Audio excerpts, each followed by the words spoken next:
আসসালামু আলাইকুম। আজকে আমরা পঞ্চম শ্রেণীর বাংলা বইয়ের একটা সুন্দর গল্প নিয়ে পড়ব, যে গল্পের মধ্যে বীরমুগ্ধ ও আবু সাইদের কিছু কথা আছে। আজকে আমাদের গল্প হচ্ছে কি, আমরা তোমাদের ভুলবো না। যারা ন্যায়ের পথে যুদ্ধ করতে গিয়ে মারা যান তাদের আমরা শহীদ বলি। যেমন আমাদের বীরমুগ্ধ ভাই এবং আবু সাইদ ভাই, যার জন্য মারা গিয়েছে ৩৬ জুলাই, তারা কি হয়েছে, আমাদের জন্য কি শহীদ হয়েছে। এদেশের জন্য এবং এদেশের মানুষের জন্য বহুকাল ধরে বহু মানুষ প্রাণ দিয়েছেন, শহীদ হয়েছেন। যেমন এবার যারা শহীদ হয়েছে তাদের মধ্যে আবু সাইদ এবং বীরমুগ্ধ, যাদের নাম না বললেই নয়। এরপরে আমরা তাদের ছবি এবং তাদের গল্প পড়ব। আজ থেকে প্রায় ২০০ বছর আগে ইংরেজদের নির্যাতন থেকে এদেশের কৃষককে বাঁচাতে গিয়ে যুদ্ধ করেছেন তিতুমীর। তাহলে ২০০ বছর আগে ইংরেজদের নির্যাতন থেকে এদেশের কৃষককে বাঁচাতে গিয়ে কে যুদ্ধ করেছিল? তিতুমীর। ইংরেজদের আক্রমণ প্রতিহত করার জন্য তিনি বাঁশের কেল্লা বানিয়েছিলেন। তাহলে তিতুমীর কি বানিয়েছিলেন? বাঁশের কেল্লা। সেই কেল্লায় তিনি তার কৃষক সৈন্যদের সাথে নিয়ে যুদ্ধ করতে করতে শহীদ হয়েছিলেন। আমরা তাকে কখনো ভুলব না।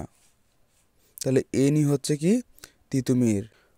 প্রায় ১০০ বছর আগে ইংরেজ শাসন থেকে এদেশকে মুক্ত করতে যুদ্ধ করেছিলেন সূর্য সেন। যুদ্ধ করেছিলেন প্রীতিলতা সহ আরও অনেকেই। সূর্য সেনকে আটক করার পর তাকে ফাঁসিয়ে ঝুলিয়ে হত্যা করা হয়। প্রীতিলতা আত্মাহুতি দেন। অনেক আন্দোলন শেষে ১৯৪৭ সালে ভারত আর পাকিস্তান স্বাধীন হয়। আমাদের পূর্ব বাংলা পাকিস্তানের অন্তর্ভুক্ত। এদেশের মানুষ স্বাধীনতার জন্য, পাকিস্তান প্রতিষ্ঠার জন্য অনেক ত্যাগ স্বীকার করেছেন। আমরা তাদের স্মরণ করব। ৫২'র ভাষা আন্দোলনের শহীদদের কথা আমরা সবাই জানি। সালাম, বরকত, রফিক, জব্বার সহ আরও অনেকের নাম। বাংলা ভাষাকে রাষ্ট্রভাষা করার দাবিতে তারা প্রাণ দিয়েছিলেন। তাদের স্মরণ করেই আমাদের শহীদ মিনার তৈরি করা হয়েছে। প্রতি বছর ২১শে ফেব্রুয়ারি আমরা তাদের স্মরণ করি। বাংলাদেশের স্বাধীন হওয়ার আগেই পাকিস্তানের শাসক ছিলেন আইয়ুব খান। তার অত্যাচার ও নির্যাতনের বিরুদ্ধে ১৯৬৯ সালে একটি গণ অভ্যুত্থান হয়েছিল। সেই অভ্যুত্থানের একজন জননেতা ছিলেন আসাদ। তাহলে ১৯৬৯ সালের গণ অভ্যুত্থানের যিনি ছাত্র নেতা ছিল, তিনি ছিলেন আসাদ। পুলিশ খুব করে থেকে তাকে গুলি করে হত্যা করেছিল। তার নামকে স্মরণে রাখতে ঢাকায় রয়েছে আসাদ গেট। মতিউর নামের নবম শ্রেণীর একজন শিক্ষার্থীকেও রাস্তায় গুলি করে হত্যা করা হয়। আনোয়ারা বেগম নামে একজন মাও নিহত হন। নিহত হওয়া মানে মারা যাওয়া। তিনি তখন ঘরের মধ্যে বসে তার সন্তানকে খাবার খাওয়াচ্ছিল। ক্যান্টনমেন্টের মধ্যে আটক রেখে হত্যা করা হয় সার্জেন্ট জহুরুল হককে। রাজশাহী বিশ্ববিদ্যালয়ের ছাত্রকে বাঁচাতে গিয়ে নিহত হন অধ্যাপক শামসুজ্জোহা। নিহত হন কৃষক, শ্রমিক, আরও খেটে খাওয়া অনেক মানুষ। তারা সবাই শহীদ। তারা আমাদের স্মৃতিতে চিরদিন অমলিন হয়ে থাকবেন। আমাদের মুক্তিযুদ্ধে লক্ষ লক্ষ মানুষ শহীদ হয়েছেন।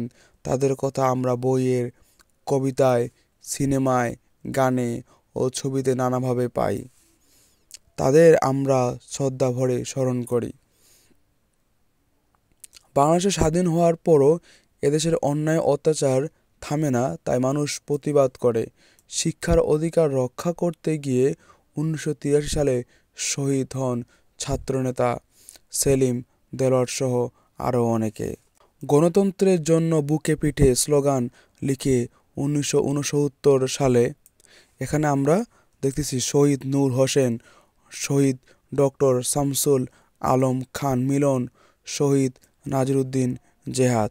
১৯৬৯ সালে শহীদ হন নূর হোসেন। 1990 সালে নিহত হন ডাক্তার মিলন ও জেহাদ। তারপর গণঅভ্যুত্থান ঘটে, সারা দেশে অনেক মানুষ মারা যায়, সবাই শহীদ। আমরা তাদের কখনো ভুলব না। এত ত্যাগের পরও এদেশের মানুষ অধিকার পায় না, বৈষম্য কমে না। অধিকারের দাবি ও বৈষম্যের কথা বলতে গিয়ে এদেশের শিক্ষার্থীরা তাই 2024 সালে আবার রাস্তায় নামে। সরকারি বাহিনী নির্মমভাবে সেই আন্দোলন দমন করতে চায়। পুলিশ অত্যাচারের বিরুদ্ধে রংপুরে ছাত্রনেতা আবু সাইদ 2 হাত প্রসারিত করে দাঁড়ান। পুলিশ তাকে খুব কাছ থেকে গুলি করে হত্যা করে। ইনি হচ্ছে কি আবু সাইদ, শহীদ আবু সাইদ, যিনি প্রথম কি আন্দোলনের সময় মারা গিয়েছিল। তিনি যে প্রথম পুলিশের গুলিতে কি হয়, নিহত হয়। এতে আন্দোলন সবার মধ্যে ছড়িয়ে পড়ে, সারা দেশের মানুষ রাস্তায় নেমে আসে, বিশাল এক গণঅভ্যুত্থানের সৃষ্টি হয়। ঢাকা উত্তরায় শিক্ষার্থী মীর মুগ্ধ আন্দোলনরত সবাইকে পানি বিতরণ করতে করতে নিহত হন। ইনি হচ্ছে কি শহীদ মীর মাহফুজুর রহমান মুগ্ধ। ইনি আন্দোলনের সবাইকে কি পানি বিতরণ করতেছিল, সেই সময় তিনি নিহত হন। আরও নিহত হন নাফিসা, আনাসসহ অগণিত প্রাণ। মায়ের কোলে শিশু, বাবার সাথে খেলতে থাকা শিশু, রিকশাওয়ালা, শ্রমিক, কৃষক, ফেরিওয়ালা, চাকুরিজীবী, মা, পথচারী, কেউ বাদ যায় না। সারা দেশে হত্যা করা হয় হাজারো হাজারো মানুষকে। আহত হন অসংখ্য মানুষ। তারা সবাই এক বৈষম্যহীন বাংলাদেশের জন্য রক্ত দিয়েছেন। সবার অধিকার থাকবে, সবাই মিলেমিশে বাস করতে পারবে, এমন একটা দেশের জন্য তারা শহীদ হয়েছেন। আমরা তাদের কখনো ভুলব না। তো এটাই ছিল আজকে আমাদের গল্প, বীর মুগ্ধ ও শহীদ আবু সাইদ নিয়ে। আমরা আজকে এই গল্পটা পড়ার এই কারণে যে এই প্রথমবার নতুন কিছু কি গল্প দিয়েছে, যেটা সম্প্রতি ঘটে গেছে। আশা করি ভিডিওটি ভালো লেগেছে। ভালো লেগে থাকলে অবশ্যই আমার চ্যানেলটি সাবস্ক্রাইব করে রাখবেন। আসসালামু আলাইকুম।